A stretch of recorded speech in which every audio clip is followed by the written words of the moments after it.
Assalaamu calaykum. Waa barnaamijkeenii Sheekh Cabdiqaadir Jiilaani aan ooga hadlaynay. Sheekh Cabdiqaadir Jiilaani waa xalqadii saddexaad ee aan ooga hadlaynay taariikhdiisa. Sheekh Cabdiqaadir waxa uu dhalay caruur aad u badan ayuu dhalay, balse wax aadka loola yaabo ah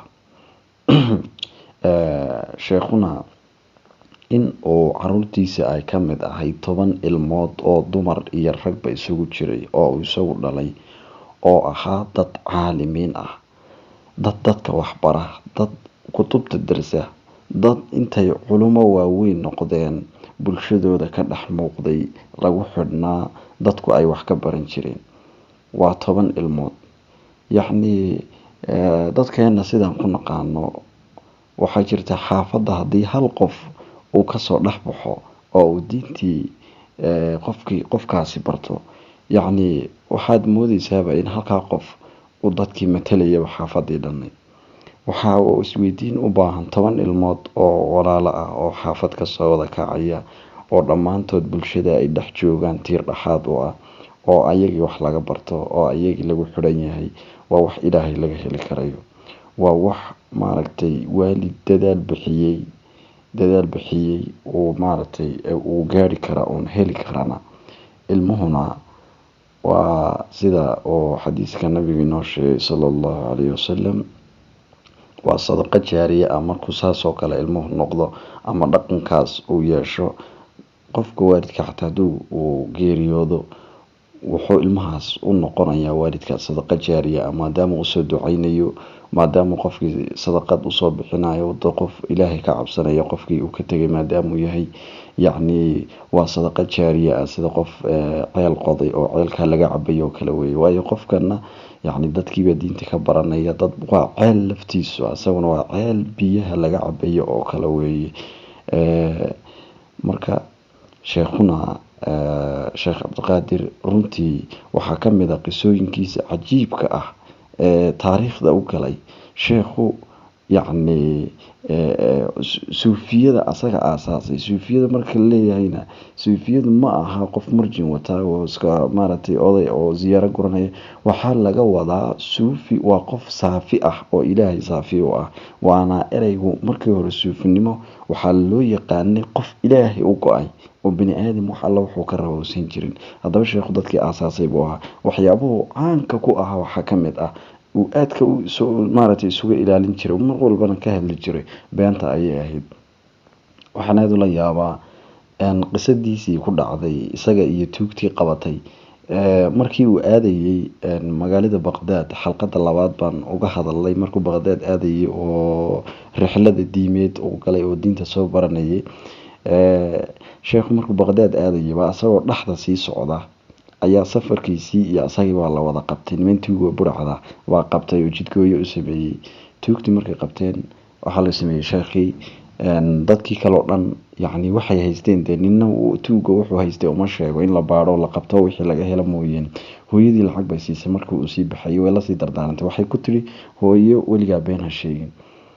Haddaba markii ay tuugtii qabteen tuug baa u yimid Sheekh Cabdiqaadir oo asaga wax kale u watay ma lahayn, arday yar biska ahay oo diin soo baranayay oo xerow yar biska ah. Marka tuugii markuu qabtay wax yar oo lacag ah baa hoosta loogu soo guntay oo ay hooyadii soo siisay.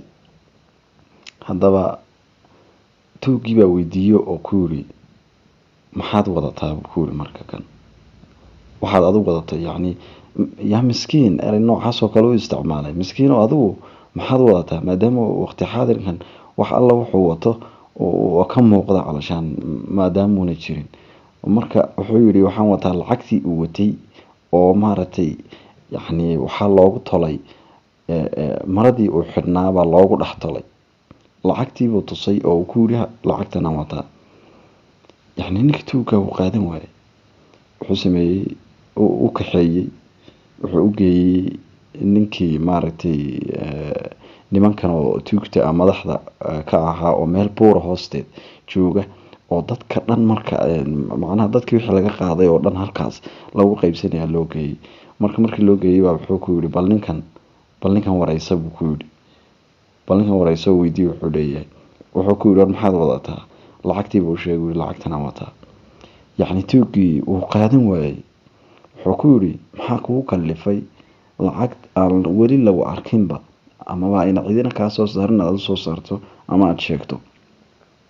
wuxuu ku yidhi hooyaday baa waxaan kula ballamay oo igula soo dardaarantay in aana been sheegin. waa waxyaabaha cajiibka ah. marka tuugii aad buu u walbahaaray, tuugii aad buu u walbahaaray. waxa uuna dhahay hooyada ballanteedii baad ilaalinaysaa adigu buu ku dhahay, laakiin anigu ballantii ilaahay baan buriyey oo maaragtay aana ilaalinaynin. tuugii halkaas ayuu ku toobad keenay, isagii iyo gruubkii ay wateen.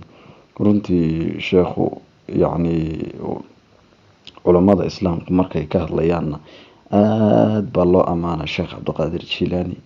yacni intaasun ma aha, waxaa jira kutub laga qoray taariikhdiisa iyo maqaalo badan oo laga qoray oo runtii waxyaabo badan lagu soo arooriyo oo sheekhu ka hadlay.